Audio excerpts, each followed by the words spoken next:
Welcome to our channel. నేను యజ్ఞమూర్తి. రాజకుమారుడు. So ఈ సినిమా విడుదలయ్యి అప్పుడే 25 సంవత్సరాలు పూర్తవుతున్నాయి.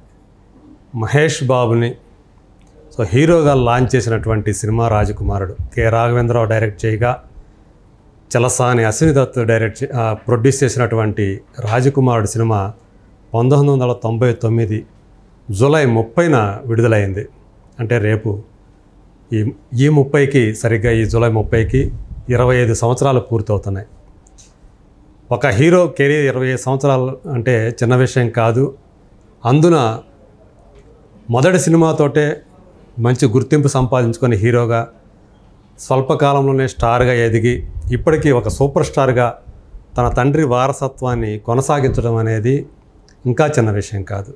సో అలాంటి ఒక అరుదైన హీరోగా మహేష్ బాబుని మనం చెప్పుకోవచ్చు. సో మహేష్ బాబుని బాలనటుడిగా అంతకుముందు ఒక 9 సినిమాలు మనం చూసాం. అప్పటి నుంచి కూడా అతని ఎదుగుదల ఎలా ఉంది, సూపర్ స్టార్ కృష్ణతో కూడా మంచి పరిచయం కలిగినటువంటి ఒక వ్యక్తి ఇప్పుడు మన ముందున్నారు. సీనియర్ జర్నలిస్ట్, విశ్లేషకులు నారాయణ రాజు. ఆయనతో మాట్లాడి ఆ మహేష్ బాబుని దగ్గర నుంచి అంటే చిన్నతనం నుంచి ఎరిగిన వ్యక్తిగా ఆయన ఏం చెప్తారో తెలుసుకుందాం. అన్నయ్య నమస్తే. నమస్తే. మహేష్ బాబుకి మన కళ్ళ ముందే మనం చూసాం.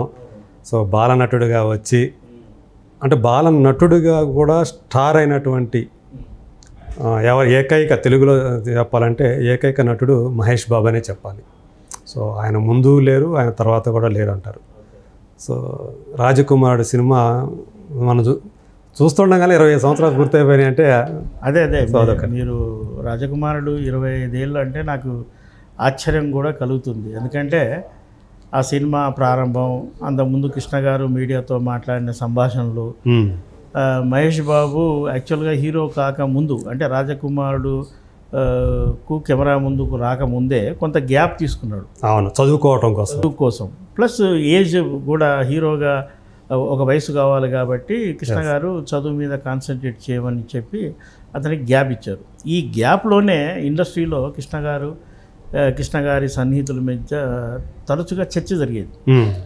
మహేష్ బాబు లాంచింగ్ ఎప్పుడు, మహేష్ బాబు ఏం చేస్తున్నాడు, మహేష్ బాబు ఎలా ఉంటాడు, ఇలాంటి చర్చ జరిగేది. ఎందుకంటే తరచుగా మేము పద్మాలయ స్టూడియోలో కృష్ణ గారి దగ్గరికి వెళ్తూ ఉండేవాళ్ళం. ఆయన కూడా షూటింగ్ పూర్తి చేశాక 6 నుంచి ఒక గంట సేపు తన ఆఫీస్కు అంటే పద్మాలయ స్టూడియోలో ఉన్న ఆఫీస్కి వచ్చేవారు. అప్పుడే ఆయనకు సన్నిహిత మిత్రులు కూడా అక్కడ కలిసేవాళ్ళు. మేము కూడా కృష్ణ గారిని కలవాలంటే ఆ సమయంలో అక్కడికి వెళ్ళేవాళ్ళం. ఏ టాపిక్ ఏదైనా అంటే ఆ సందర్భంలో ఆ రిలీజ్ అయిన సినిమాల గురించి మాట్లాడినా సరే చివరికి మళ్ళీ మహేష్ బాబు అయిపోయలేదు. ఓకే, చాలా ఏం చేస్తున్నాడు, ఎలా ఉంటాడు, ఎందుకంటే ఎవరికి చూపెట్టలేదు. ఆయన కృష్ణ గారి అమ్మాయి పెళ్ళప్పుడు పెళ్లి ఫోటోల్లో మహేష్ బాబు కనపడతాడు, ప్రియదర్శిని అంతే, తర్వాత కనపడలేదు. తర్వాత దాంతో క్యూరియాసిటీ ఉంది. అసలు బాలనటుడిగా మహేష్ బాబుని చూసాము, ఆయన చురుకుదనం తెలుసు, ఆయన అందం తెలుసు, ఆయన డైలాగ్ చెప్పడం తీరు తెలుసు, డ్యాన్స్ మూమెంట్స్ అందరికీ తెలుసు. కానీ చాలా చేశాడు. ఒక కమర్షియల్ హీరో అంటే చేయాల్సిన ఫైట్స్ను మహేష్ బాబు 12-13 ఏళ్ళ వయసులోనే చేసి పారేశాడు. ముగ్గురు కొడుకులకు సంబంధించి కూడా ఒక సంఘటన చెప్తూ ఉంటారు. వాళ్ళ నాన్న పంపించి వాళ్ళ నాన్న అంటే మళ్ళీ డూప్తో చేయమంటాడని చెప్పేసి విజయ్ మాస్టర్ని బతిలాడు. ఎందుకంటే విజయ్ మాస్టర్ కూడా నాతో చెప్పాడు ఆ వర్ష. వాళ్ళ నాన్న లేకుండా చూసేసి లంచ్ టైంలో బయటకు వెళ్తే అంత ఉత్సాహంగా అంత సాహసవంతంగా ఉండేవాడు. ఆ వయసు అలాంటిది. కొత్త తరం ఏదో చేయాలి, డూప్స్ పెట్టి కాకుండా తన పెర్ఫార్మ్ చేయాలన్న తపన ఆయనలో ఉండేది, చిన్నతనం నుంచే ఉంది అది. అందుకే మీరు ఇందాక అన్నట్టు మహేష్ బాబుకు స్టార్ ఇమేజ్ రావడానికి కేవలం కృష్ణ గారి అబ్బాయి వల్లే కాదు. అతని ఇందాక చెప్పినట్టు ఆ చురుకుదనం, పెర్ఫార్మెన్స్, డ్యాన్సులు, ఫైట్లు, డైలాగులు చాలా సులువుగా చెప్పగలగడం. సహజంగా తండ్రి ముందు కొడుకు యాక్ట్ చేయాలంటే కొంత ఇబ్బంది పడతాడు చిన్న వయసులో, కానీ సులువుగా చేసేవాడు. కృష్ణ గారు ఉన్నప్పటికీ అదో క్యారెక్టరు, తనో క్యారెక్టర్ అని అద్భుతమైన సంభాషణలు ఉండేవి. ఎందుకంటే తను చైల్డ్ ఆర్టిస్ట్గా చేసిన సినిమాలు ఎక్కువ భాగం తండ్రితో చేసినవి. తండ్రితో ఈక్వల్గా ఇప్పుడు ముగ్గురు కొడుకులు అనుకున్నప్పుడు ఈక్వల్ చేశాడు. తమ్ముడుగా చేశాడు, అన్నదమ్ముల్లో తమ్ముడుగా చేశాడు. కృష్ణ గారిది సాహసమే. కృష్ణ గారు కూడా డేర్ చేసి ఆ అబ్బాయిని అంత బర్డెన్ సినిమా మీద పెట్టుబడి పెట్టడం అనేది కృష్ణ గారిది సాహసం. మహేష్ బాబు ప్రూవ్ చేసుకున్నాడు. వారసత్వాన్ని అభిమానులు, కృష్ణ గారి అభిమానులే కాదు మిగతా సినీ గోయర్స్ కూడా అప్పుడే యాక్సెప్ట్ చేశారు. అందుకే మహేష్ బాబు లాంచింగ్ కోసం చాలామంది ఎదురు చూశారు. చూసినట్టుగానే తరచుగా కృష్ణ గారు చెప్పేవారు, ఆగస్టు 9న మహేష్ బాబుని లాంచ్ చేస్తున్నాం అనేవాళ్ళు. చాలామందికి అర్థం కాకపోయేది, ఆగస్టు 9 ఏంటి, ఈ డేట్ ఏంటి, ముహూర్తం ఏంటి అని క్యాలెండర్లో ఎతికిన వాళ్ళు ఉన్నారు. కొంతమందికి ఏమో అది మహేష్ బాబు బర్త్డే కాబట్టి బర్త్డే నాడు లాంచ్ చేస్తున్నారు అని తెలిసేది. తరచుగా మాతో మాట్లాడేవాడు, లాంచింగ్ ఎలా చేయబోతున్నాం ఏంటి అని చెప్పేవారు. డైరెక్టర్ని ఎవరు ఎంపిక చేసుకోవాలంటే అప్పటికే కె. రావేంద్రరావు పేరు కన్ఫర్మ్ అయింది. సి. అశ్వనీ దత్ ఈ వారసుని పరిచయం చేయడంలో చాలా ముందుంటాడు కాబట్టి ఆయన ఎప్పుడో ఖర్చు పేసి పెట్టాడు కాబట్టి ఆయన కన్ఫర్మ్ అయింది. రెండో సినిమా పేరు నందిగం రామలింగేశ్వరరావు చేస్తాడా ఇంకెవరు చేస్తారా అనేది కూడా చర్చ జరిగేది. నందిగం గారే రెండో సినిమా చేయాలి యాక్చువల్గా, కుదరలేదు తెలియదు. కానీ అలా లాంచింగ్ టైంలో ఎలా అభిమానులను ఎలా పిలవాలి, గెస్ట్ ఎవరు, ఇవన్నీ ఒక చర్చ జరిగేటప్పుడు నేను విన్నాను, ఉన్నాను. అప్పట్లో ముఖ్యమంత్రిగా ఉన్న నారా చంద్రబాబు నాయుడు గారినే ప్రధాన అతిథిగా పిలిచారు. పద్మాల స్టూడియోలోనే లాంచ్ చేశారు.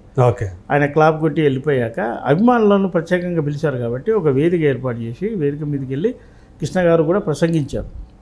కృష్ణ గారు మహేష్ బాబును అభిమానులకు పరిచయం చేయడంతో పాటు కృష్ణ గారి అనుభవాన్ని ఒకటి చెప్పాడు. తన కెరీర్లో తను మొహమాటానికి పోయి కొన్ని సినిమాలు చేశానని, వాటి ఫలితం కొంత డిసప్పాయింట్ చేసిందని, తను చేసిన పొరపాట్లు మహేష్ చేయకూడదని ఈ సందర్భంగా అంటే అభిమానుల సాక్షిగానే కోరుతున్నట్టుగా ఆయన చెప్పారు. ఒక ఆకాంక్ష వ్యక్తం చేశారు, మొహమాట పడద్దు చేశారు. అభిమానులు ఊరతలు, ఈ విజులు అసలు కృష్ణ గారి అభిమానులు అంటేనే వీరమాసు.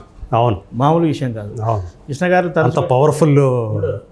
కృష్ణ గారు చాలా సందర్భాల్లో చెప్పేవాళ్ళు, ఒకసారి తనను అభిమానించడం మొదలు పెడితే ఇక తన వెంటే ఉంటారు. తన కెరీర్ ఫ్లాపులు హిట్లు దేనితో సంబంధం లేదు, అంత అభిమానులు నాకున్నారు అని ఆయన తరచుగా చెప్పేవారు. దానికి తగినట్టుగానే ఈ మహేష్ బాబుకు మొదటి సినిమాకు ఆ ఫ్యాన్, కృష్ణ గారి ఫ్యాన్ బలం అంతా వచ్చింది.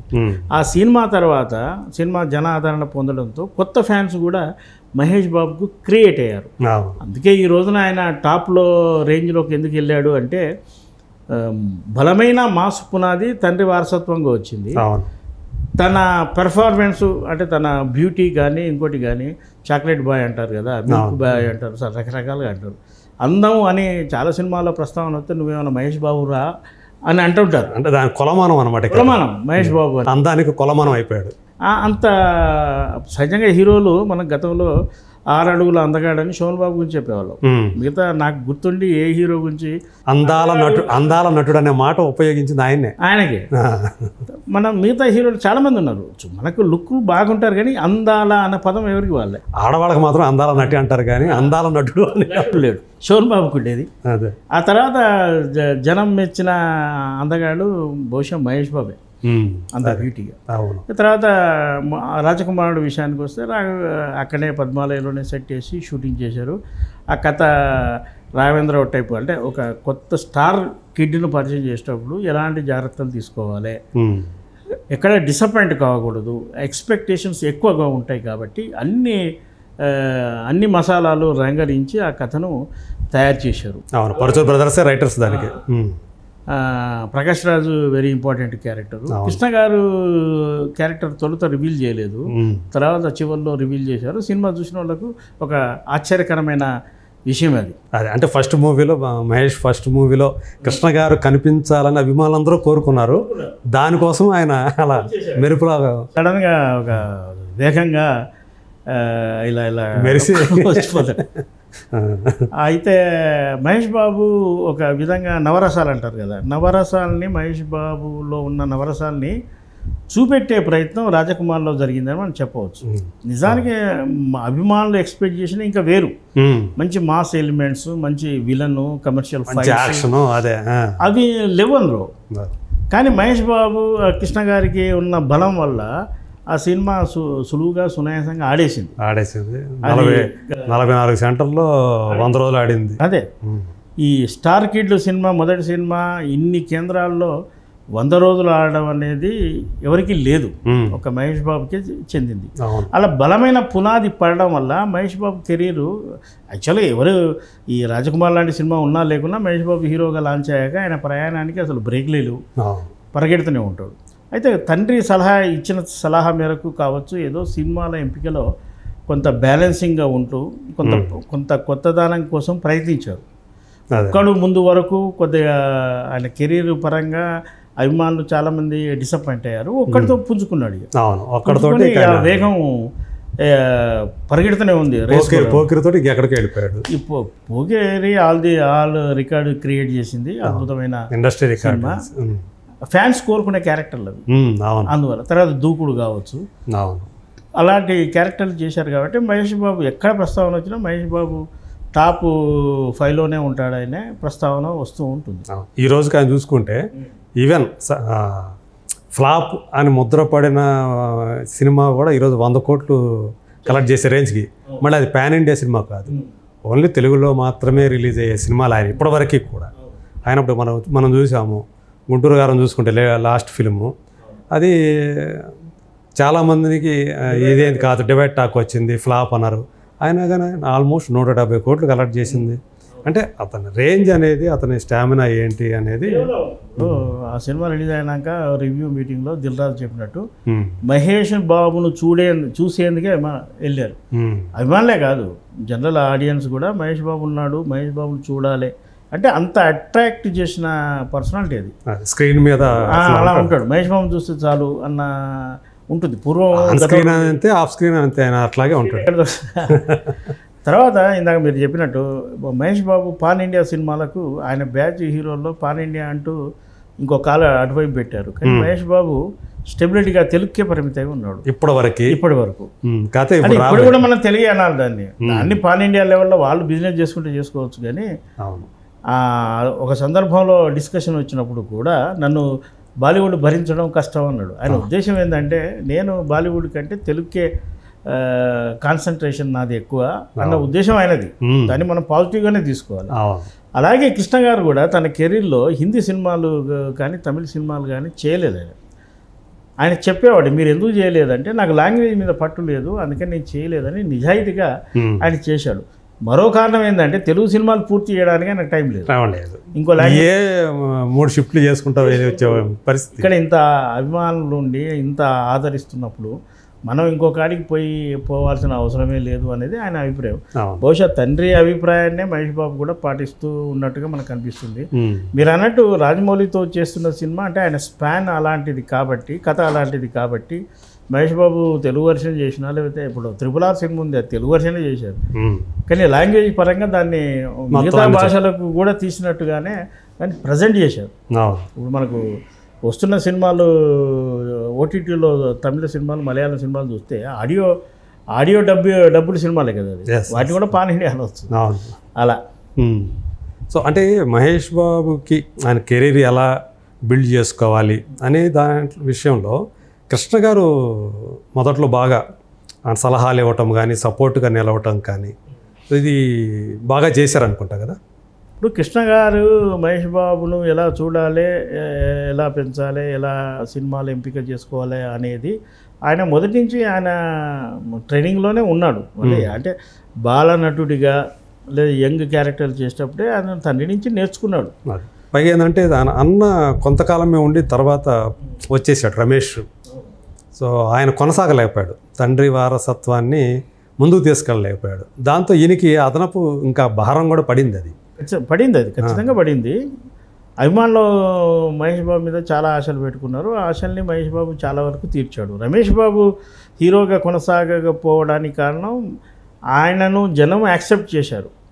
సక్సెస్ఫుల్ సినిమాలు ఆయన బజార్ రౌడీ లాంటి సినిమా చేశాడు, ఎన్కౌంటర్ లాంటి సినిమా చేశాడు, మనం చెప్పుకున్న ముగ్గురు కొడుకు లాంటి చేశాడు. అయితే స్వతహాగా రమేష్ బాబుకు ఈ యాక్టింగ్ మీద బాగా ఉత్సుకత లేనట్టుగా నేను గమనించాను. దాని ప్రకారమే ఆయన కొంత దూరంగా ఉన్నాడు.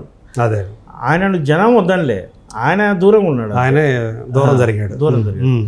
మహేష్ బాబు బై బర్త్ నుంచి మనం యాక్టర్ అనుకుంటున్నాంగా. అవును, కాబట్టి ఆయన హోప్స్ కూడా అతని మీద బాగా హోప్స్ పెట్టుకున్నారు. ఆయన కూడా ఎంట్రీ అంటే యంగ్ క్యారెక్టర్లు చేసినప్పుడు ఆయన ఫిక్స్ అయిపోయాడు హీరోగానే మన కెరీర్ అని. కృష్ణ గారికి ఇలాంటి మాస్ హీరోకు వారసత్వం ఖచ్చితంగా ఉండాలి కూడా. ఆయన కొనసాగించాలంటే మహేష్ బాబు లాంటి స్టార్ ఉండాలి. జనం యాక్సెప్ట్ చేసినాక గొడవ ఏముంది, చూస్తూనే ఉన్నారు. అలా ఎప్పుడైనా మహేష్ బాబుని కలవడం జరిగిందా? మహేష్ బాబు వ్యక్తిత్వం గురించి చెప్పాలంటే ఏమని అనిపించేది మీకు? మహేష్ బాబు మితభాషి అన్న విషయం అందరికీ తెలిసిందే. మనకు రాజకుమారుడి నుంచి మనకు కలిసేవాడు. ఒక సందర్భంలో ఆయన బర్త్డేకు ఈమె మంజుల, మహేష్ బాబు వీళ్ళిద్దరం కలిసి ఇంటర్వ్యూ చేసాం. అంటే చెల్లె ప్రశ్నలు అడుగుతుంది, అన్న మన అక్క అడుగుతుంది, మహేష్ బాబు సమాధానాలు చెప్పాలి. ఇది లైవ్లో చేసిన ప్రోగ్రామ్, ఇది మేము చేసాం. అది అంత బాగానే ఉండేవాడు. తర్వాత వీళ్ళకు తెలుగు స్టార్సే కావచ్చు, మిగతా స్టార్స్ కావచ్చు, స్టార్డమ్ పెరుగుతున్న కొద్దీ ఈ సమాజంలో వస్తున్న కొన్ని మార్పుల వల్ల కూడా వాళ్ళు కొంత భద్రతలో ఉండాల్సిన పరిస్థితి ఏర్పడుతుంది. ఇదివరలాగా ఇప్పుడు పద్మాలయలో, అన్నపూర్ణలో పలానా హీరో షూటింగ్ అంటే క్యాజువల్గా వెళ్ళిపోయి ఆ చెట్టు కింద స్కూటర్ పెట్టేసి నడుచుకుంటూ లోపలికి వెళ్తే హీరో పక్కన కూర్చొని మాట్లాడే రోజులు అవి. అది కృష్ణ గారు కావచ్చు, శోభన్ బాబు కావచ్చు, చిరంజీవి గారు కావచ్చు, మహేష్ బాబు గారు. ఇప్పుడు పరిస్థితే లేదు. డిజిటల్ మీడియా ఒకటి పెరగడం, సన్నివేశాలు బయటికి వెళ్తాయన్న భయం ఉండొచ్చు, సెక్యూరిటీ ప్రాబ్లమ్స్, ఇవన్నీ ఏముంది. ఎవరి దగ్గర సెల్ ఫోన్ ఉంటే సెల్ ఫోన్ తీసేస్తున్నారు, పంపించేస్తారు. ఇదంతా ఇప్పుడు సినిమా వ్యాపారం కూడా విపరీతంగా పెరిగింది. వందల నుంచి దగ్గర 200-300 కోట్లు, 500 కోట్లు వ్యాపారం పెరుగుతుంది. ఎక్కడ ఏదైనా నష్టం వస్తుందన్న భయం వాళ్ళకు ఉండొచ్చు. అందుకే ఆ రోజుల్లో షూటింగ్లకు ఈ రోజుల్లో షూటింగ్లకు చాలా వ్యత్యాసం ఉంది. ఒక కట్టుదిట్టమైన భద్రత నడుమ ఈ రోజున షూటింగ్ చేస్తున్నారు. మీడియాతోని మహేష్ బాబు ఎప్పుడూ సాన్నిహిత్యంగానే ఉన్నాడు. ఆయన ఇందాక చెప్పినట్టు ఎక్కువగా సంభాషణలు ఉండవు ఆయనతో. అయితే స్మైల్ ఫేస్. ఇంకోటి ఆయన సిస్టమ్ కూడా ఆఫ్టర్ షూటింగ్ ఈ ఇంటికే అంతే. మనకు ఎక్కడో త్యాగరాయ గాన సభలోనో ఆయన ఈవెంట్లకే ఆయన రాడు. అసలు ఆయన సినిమా ఓపెనింగ్కి ఆయన రాడు. ఒక సెంటిమెంట్గా మీరు అన్నట్టు ఆయన కొత్త సినిమా ఓపెనింగ్ ఆయనే రాడు, ఒక సెంటిమెంట్గా పెట్టుకున్నాడు. ఇలా ఉన్నాయి. నిజానికి ఎనీ స్టార్, మహేష్ బాబే కాదు, ఒక ప్రేక్షకుల్లో మంచి ఫాలోయింగ్ ఉన్న ఆర్టిస్టులు తక్కువ కనపడితేనే మంచిది. స్క్రీన్ మీదనే కనపడాలి వాళ్ళు. గతంలో ఈ చర్చ వచ్చింది ఒకసారి. ఎక్కువ ఆర్టిస్టులు ఆ మధ్య కొత్తగా టీవీ ఛానల్స్ వచ్చినప్పుడు ఆర్టిస్టులు కొందరు ఉత్సాహంగా ఇంటర్వ్యూలోకి వెళ్ళేవాళ్ళు. ఎక్కువ అయిపోయి ఆర్టిస్ట్ను స్క్రీన్ మీద చూస్తే కలిగే ఫీలింగ్ తగ్గుతూ వచ్చింది. అవును, నిజంగానే. అందుకే అది తగ్గించుకోవాలి. ఎప్పుడైనా మామూలుగా అంటే ఒక ఆరాధ్య హీరో అంటే అట్లాగే ఉండాలి. తెర మీద కనపడితేనే అందం అది ఉంటుంది. కొనుక్కొని థియేటర్లో కూర్చొని చూస్తేనే మనం ఎంజాయ్ చేస్తాం. ఇంట్లో టీవీ పెడితే గంట కొద్దీ ఇప్పటికే సినిమాలు వస్తున్నాయి. అలా అదే తర్వాత అతను ఒక మానవతా కోణం నుంచి చూసుకున్నా కూడా తను చేస్తున్నటువంటి సర్వీస్ ఏదైతే ఉందో అది కూడా ఒకప్పుడు నాకు తన ఇంట్లో ఒకసారి మీడియా ఇంటర్వ్యూ పెట్టినప్పుడే, మీడియాతోటి సమావేశం, అప్పటికి ఇంకా తను ఏం మొదలు పెట్టలే. నేను అడిగాను అప్పుడు, మీరు ఇప్పుడు ఇంత సంపాదిస్తున్నారు కదా, యాడ్స్తో సంపాదిస్తున్నారు, సినిమాలతో సంపాదిస్తున్నారు, మరి ఇంత మీరు అంటే ప్రజలే కదా మీకు ఈ స్థాయికి తీసుకొచ్చారు, మరి ఆ ప్రజల కోసం ఏమైనా చేస్తున్నారా అని అడిగేశాను నేను. అడిగితే ఏం చేయాలంటారు అని చెప్పేసి అన్నాడు ఆయన. మనం బిఏ రాజు గారు ఉన్నారు కదా, ఆయన పిఆర్ఓ గారు. సో ఆయన కూడా ఆ టైంలో అక్కడ ఎందుకండి ఇప్పుడు ఆ ప్రశ్న అడిగారు అన్నట్టు నన్ను అన్న విషయం నాకు బాగా గుర్తుంది. తర్వాత చూసుకుంటే అది జరిగిన ఒక 2 ఏళ్ళకి అనుకుంటా తను చేస్తున్నటువంటి సర్వీస్ ఏదైతే ఉందో ఇవన్నీ కూడా బయటికి రావడం మొదలుపెట్టాయి. సో ఒక రెయిన్బో హాస్పిటల్ కానివ్వండి, ఒక ఆంధ్ర హాస్పిటల్కి సంబంధించి హార్ట్ ఆపరేషన్కు తోడ్పాటు అందించడం. అవును, ఇప్పుడు అలాంటి ఆర్టిస్టులు చేతులకెళ్ళి డబ్బు తీసి ఇవ్వాల్సిన అవసరం లేదు. మోరల్గా సపోర్ట్గా నిలిస్తే సర్వీస్ చేసేవాళ్ళు చాలా మంది ఉన్నారు. ఇప్పుడు హార్ట్ ఆపరేషన్లకు మహేష్ బాబు హెల్ప్ చేస్తాడు చిన్నపిల్లవాళ్ళు. ఇప్పుడు ఎంత పేరు వచ్చింది అదే దానికి. అంటే ఇప్పుడు 1000-1100 దాకా అవుతున్నాయి నిరంతరం అంతమందికి. ఇండస్ట్రీలో కూడా బయటికి రాలే కానీ చాలామంది టెక్నీషియన్లకు హార్ట్కు సంబంధించిన సమస్యలు, కిడ్నీలకు సంబంధించిన సమస్యలు వచ్చినప్పుడు ఉమ్, వాటికి వైద్య ఖర్చుల కోసం అయినప్పుడు ఉమ్, ఆయన స్పందించి ఇచ్చినవి చాలా ఉన్నాయి ఉదాహరణలు. అవును. ఉమ్. అయితే ఆయనకు చెప్పుకోవడం ఇలాంటిది ఉండదు కాబట్టి బయటికి రాలే. అన్నీ చెప్పుకోవడం ఆయనకి ఇష్టం ఉండదు అట్లా. కానీ ఆయనకు హెల్పింగ్ నేచర్ ఉంది. వాళ్ళ నాన్న నుంచే వచ్చింది అది కూడా. వాళ్ళ నాన్నగారు ఎట్లా చేతికి ఎముక లేకుండా వేసేవారు. అవును, అదే చేతికి ఎముక లేదు అన్నట్టే. ఇప్పుడు కృష్ణ గారి టైంలో ఆయన నిర్మాతలకు హెల్ప్ చేశాడు అని మనం విన్నాము, చూసాము. అవును, మహేష్ బాబుకి ఆ పరిస్థితి లేదు. ఎందుకంటే ఆయన నిర్మాతలు ఎప్పుడు సేఫే కాబట్టి అవును, తన ఆదరిస్తున్న వాళ్ళ అభిమానులకు ఏదైనా చేయాలన్న తపన ఆయనలో ఉంది. నిజానికి ఆయన వయసుకు మించి యాడ్లు గీట్లు చేయడం కష్టమే. ఉమ్, కానీ కష్టపడుతున్నాడు. దానికి ఆయన మెయిన్ సపోర్టు ఏంటంటే వైఫ్ నమ్రత గారు. ఉమ్, తను ముంబై నేపథ్యంలో పెరిగి మోడలింగ్ వ్యవస్థలో తిరిగి ఒక స్టార్ను పెళ్లి చేసుకున్నాక ఆమె కూడా ఆయన కెరీర్ ప్లానింగ్లో అవును, చాలా హెల్ప్ అయింది. అన్ని వ్యవహారాలు మహేష్ బాబు చూసుకోలేడు కాబట్టి ఆమె వైఫ్, ఆమె మేనేజరు, ఆర్థిక వ్యవహారాలన్నీ కూడా చూసుకుంటూ, అంటే ఈయన మీద బడ్డెన్ లేకుండా మిగతా విషయాలు ఏవి కూడా బడ్డెన్ పడకుండా తను మేనేజ్ చేసుకుంటూ యాక్టింగ్ వరకే, కెరీర్ వరకే ఈయన కాన్సన్ట్రేట్ చేయడానికి ఉమ్, ఆమె వైఫ్ స్థానంలో ఉండడం ఈయనకు హెల్ప్ అయిందని మనం చెప్పవచ్చు. అలాగే మహేష్ బాబులో ఒక ఈ కోణం కూడా, అంటే పిల్లల్ని, ఇప్పుడు పాప ఉంది, సితార సహజంగా స్టార్స్ తమ ఆడపిల్లల్ని ఎక్కువ ఎక్స్పోజ్ కాకుండా చూసుకుంటారు ఇంట్లో వాడికే సాధ్యమైనంత వరకు. కానీ మహేష్ బాబు పాప సితార విషయంలో ఆమెకున్న ఉత్సాహాన్ని వాళ్ళు ఎంకరేజ్ చేస్తున్నారు. చేశారు. చాలా మంది మనకు ఆ పిల్లలు, ఆడపిల్లలు అసలు ఏం చదువుతున్నారు, ఎక్కడ ఉంటున్నారు, ఏంటి కూడా తెలియదు. అంత మా ఇంట్లో చూసుకుంటారండి అంటారు. అవును, మహేష్ బాబు అలా కాదు.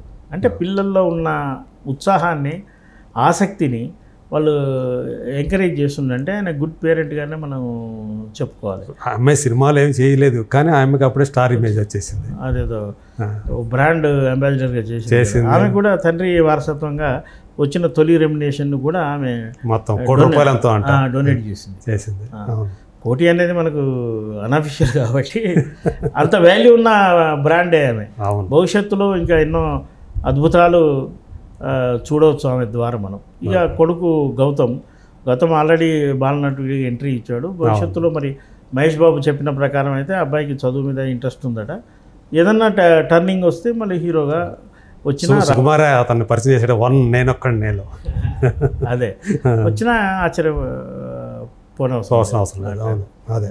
సో అమ్మాయి అయినా అబ్బాయి అయినా వాళ్ళు అంతే, వాళ్ళని ప్రోత్సహిస్తూ వాళ్ళు ఏదైతే చేయాలనుకుంటున్నారో దానికి ఫ్రీ హ్యాండ్ ఇవ్వటం, అది సపోర్ట్గా నిలవడం, పేరెంట్స్ లక్ష్యం ఉండాలి. అది అప్పుడే వాళ్ళు వాళ్ళ ఉత్సాహం ద్వారా బాగా పైకి వస్తారు. ఇందాక మనం రాజకుమారుడు అంటే మహేష్ బాబు పూర్తి స్థాయి హీరోగా ఎంటర్ అయ్యి 25 ఏళ్ళు అయింది అనుకుంటే ఆయన బాలనటుడి కెరీర్ని కూడా కలిపితే 35 ఏళ్ళ కెరీర్ ఉంటుంది. అవును, అంటే ఇప్పుడు సీనియర్ హీరోలు స్టార్డమ్లో ఉన్న వాళ్ళకు ఒక బాలకృష్ణ 50 ఏళ్ళు, నాగార్జున చిరంజీవి 40+లోకి వచ్చేసాడు, 78లో ఆయన. అవును, నాగార్జున వస్తున్నాడు, వెంకటేశ్వర, వీళ్ళతో పోలిస్తే ఆ సీనియారిటీ ప్రకారం మహేష్ బాబు కూడా ఆ సీనియారిటీ కరెక్టే కదా. ఆయన ఎందుకంటే 80sలోనే యాక్టర్ అయిపోయాడు కదా, ఆయన కూడా చేశాడు కదా. అవును, అంతకంటే 2 years ముందు మిగతా వాళ్ళు అయ్యారు. అవును, నాగార్జున వెంకటేష్ 85 తర్వాత 86లో కదా అయింది. సీనియారిటీ ప్రకారం బాలకృష్ణ తర్వాత మనకు అయితే నాగార్జున వీళ్ళు కనిపించారు, అట్లా కనిపించాడు కానీ అది అంటే క్యారెక్టర్స్గా మాత్రం ఎవరు చేయలేకపోయారు.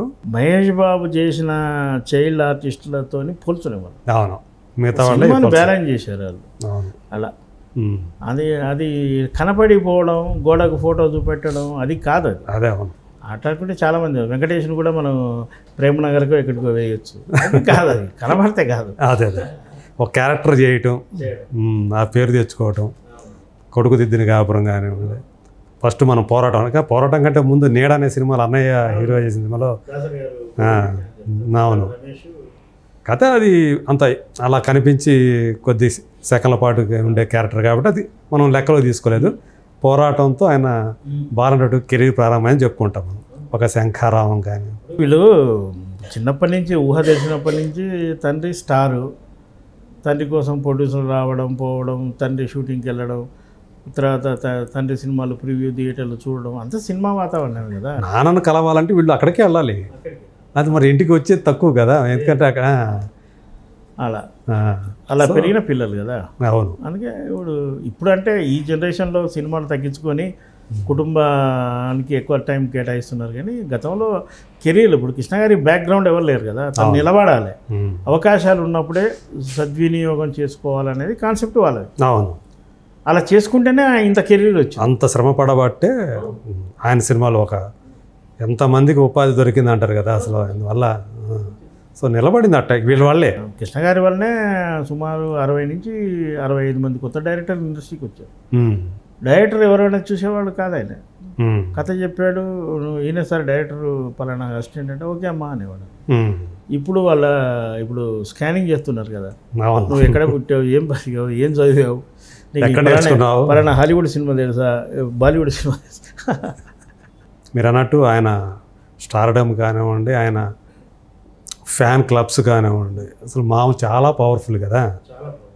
సో దాన్ని అలా డిసప్పాయింట్ చేయకుండా వాళ్ళని అభిమానాలను అందరూ కూడా కాపాడుకుంటూ మళ్ళీ తనను కొత్తగా తన జనరేషన్ సంబంధించి ఆ అభిమానుల్ని పెంచుకొని ఇంకా సో ఈరోజుకి ఇప్పుడున్న స్థాయికి వచ్చాడు ఆయన. సో మీరు అన్నట్టు మరి రాజమౌళి సినిమాతోటి ఆయన రాజమౌళి మరి ఇప్పుడు మహేష్ బాబు ఇప్పుడు రాజమౌళి సినిమాల్లో హీరో ఇమేజ్లు కాకుండా సినిమాలో క్యారెక్టర్లుగా కనబడతాయి మనకి. ఏదైనా బాహుబలి లాంటి చూసినా, ఛత్రపతి లాంటి చూసినా, అందులో ప్రభాస్ చేసి ఉండొచ్చు, ఇలా ఎన్టీఆర్ లేదా రామ్ చరణ్ చేసి ఉండొచ్చు, కానీ అవి క్యారెక్టర్లే. అలాగే మహేష్ బాబును ఒక క్యారెక్టర్గా ఒక అద్భుతమైన ఎరీనాలో ఆయన ఆవిష్కరించుకోబోతున్నాడు. అయితే మహేష్ బాబు ఫేసు ఇటు హాలీవుడ్, బాలీవుడ్, టాలీవుడ్, టోటల్ వుడ్కు సరిపోయేది. ఈ మధ్య అంబానీ రిసెప్షన్లో మహేష్ బాబు గెటప్ చూసి బహుశా సినిమా గెటప్ కూడా ఇదేనేమో అని ఫ్యాన్స్ చాలా వైరల్ చేశారు. అవును అవును. ప్లస్ అసలు ఆ ఈవెంట్కి వచ్చిన సినిమా సెలబ్రిటీలు అందరిలో మహేష్ బాబే హైలైట్ అయ్యాడు. అందరి దృష్టి అతని మీద ఉందని చెప్పేసి ఈ తెల్ల పిల్లగాడు మనం పిల్లగాడు అంటున్నాం, కానీ ఆయన ఏజ్, ఆయన కనపడే తీరుకు అసలు చాలా వ్యత్యాసం చాలా ఉంటుంది. 23వ సంవత్సరంలో ఆయన హీరోగా వచ్చాడు, 25 ఏళ్ళు అంటే మనకు తెలిసిపోద్ది కదా ఇప్పుడు ఆయన వయసు ఎంత ఉంది. 30 ఏళ్ళ కుర్రాడ అన్నా సరిపోయేటట్టుగా ఉంది కదా. ఉంది కదా. అవును. సో 25 సంవత్సరాల తర్వాత ఇప్పుడు మళ్ళీ అంటే ఇది యాక్చువల్గా 10 సంవత్సరాల క్రితమే మొదలు కావాల్సింది అసలు రాజమౌళితో చేయాల్సిన సినిమా. బట్ మొత్తానికి అదే ఇప్పుడు టైం వచ్చింది. దేనికైనా టైం రావాలి. ఈ జనరేషన్లో మన కౌబాయ్ పిక్చర్ కూడా మన జయంత్ డైరెక్షన్లో టక్కర దొంగ చేశాడు కదా, ఆ షూటింగ్ కూడా మేము చాలా ఫాలో అయ్యాం. అంటే ఎక్కువ అమెరికాలో జరిగినప్పటికీ దాని ప్యాచ్ వర్క్లన్నీ మనకు ఇక్కడ అన్నపూర్ణ స్టూడియోలు తీసినాయి. అప్పుడల్లా దాన్ని క్రియేట్ చేశారు అన్నమాట. అక్కడ అమెరికాలో మీరు మహేష్ బాబు వాడిన గుర్రం ఉంటుంది, ఇక్కడ గుర్రం తెల్ల మచ్చ ఇలా ఉంటుంది. మరి ఆ గుర్రం ఇక్కడ తీసుకురాలేరు కదా, ఇక్కడే దానికి ఒక డూబుని తయారు చేశారు, దానికి బొట్లు పెట్టి తెల్లగా పెట్టారు. అలా అది అద్భుతమైన సినిమా. నిజానికి టక్కరి దొంగ సినిమాను ఇప్పుడు మనం పాన్ ఇండియా అంటున్నాం కదా, ఆ పాన్ ఇండియా రేంజ్లో తీయాల్సిన సినిమా అది. సినిమా అవును, మరి అద్భుతంగా ఉంటుంది. మహేష్ బాబు చాలా బాగుంటాడు. అప్పుడు కనుక ఆ మార్కెట్ కనుక అలా ఉన్నట్టయితే కరెక్ట్గా సినిమా చేయలేకపోయారు.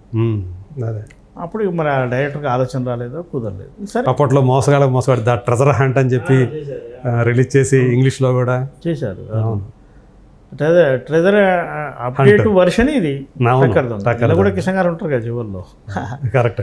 అలా మహేష్ బాబును కృష్ణ గారు తన కెరీర్లో 350 సినిమాల్లో దాదాపుగా అన్ని క్యారెక్టర్లు చేశారు. ఎక్కువ సోషల్ చేసిన అంటే రామారావు గారిని మనం పౌరాణికంగా చెప్పుకుంటే కృష్ణ గారిని మనం సోషల్గా క్యారెక్టర్లు చెప్పవచ్చు. తెలుగు సెంటిమెంట్ను ఫాలో అయ్యేవాడు, తెలుగు పండగల్ని కూడా ఫాలో అయ్యేవాడు, తెలుగు అనుబంధాలు ఉండేవాళ్ళు. కృష్ణ గారు ఏ సినిమాను చూడండి, శుభం కార్డు పడ్డప్పుడు ఇంత ఉంటుంది. సుధాకరు, గిరిబాబు, ప్రసాద్ బాబు అన్నట్టుగా అంత బలంగా అంటే అంతమంది ఆర్టిస్ట్గా ఆయన ఉపాధి కూడా ఇచ్చాడు. అవును, అలాంటి సబ్జెక్టులు చేసుకుంటూ వచ్చాడు. అంత వారసత్వం అన్నట్టు అట్లా. అదే సో ఇప్పుడు అంటే ఈయన ఇప్పుడు 25 ఏళ్ళు అయింది, ఇంకొక 25 ఏళ్ళు ఈజీగా కెరీర్ ఉంటుంది. ఆయన కొడుకే పోటీకి వస్తాడేమో, చెప్పలేములే. అదే అవును, అంటే ఆయనకున్నటువంటి కరిష్మా ఏదైతే ఉందో, హ్యాండ్సమ్నెస్ ఇంకా ఈజీగా ఇంకా డోకా ఏం లేదు. ఇంకొక 2 ప్లస్ అంటే మన కృష్ణ గారు ఉన్నప్పుడు రిక్వెస్ట్ కూడా ఏముండేదంటే ఎక్కువ సినిమాలు చేయాలని ఆయన కూడా అనుకునేవాడు. ఏడాదిలో 2 రిలీజ్ కావాలనేది ఒక మహేష్ బాబు విషయంలోనే కాదు, అందరి హీరోల విషయంలో, స్టార్స్ విషయంలో 2 సినిమాలైనా రిలీజ్ అయితే ఇండస్ట్రీకి హెల్ప్ అవుతుంది. Industry means only film Nagar కాదు కదా, అటు ఫీడింగ్ థియేటర్ల సైకిల్ స్టాండ్ వాడు వాళ్ళు వీళ్ళు అందరికీ హెల్ప్ అవుతుంది. అది చేయలేకపోతున్నారు. ఆ రోజులు ఆయన మరి ప్రతి నెల ఒక సినిమా ఉండేది కదా, ఒక్కోసారి 2 సినిమాలు ఒకసారి ఆయన మీద ఆయనే పోటీకి వచ్చిన సందర్భాలు ఉన్నాయి. మొదటి సినిమా నేడే విడుదల అనగానే ఇంకో దానికి డేట్ పడేది, ఇది 2వ వారం అనగానే దానికి నేడే విడుదల పడేది. అదే అందుకని అంత కళకళలాడింది ఆ రోజుల్లో ఇండస్ట్రీ అనేది, అంత కళకళలాడింది.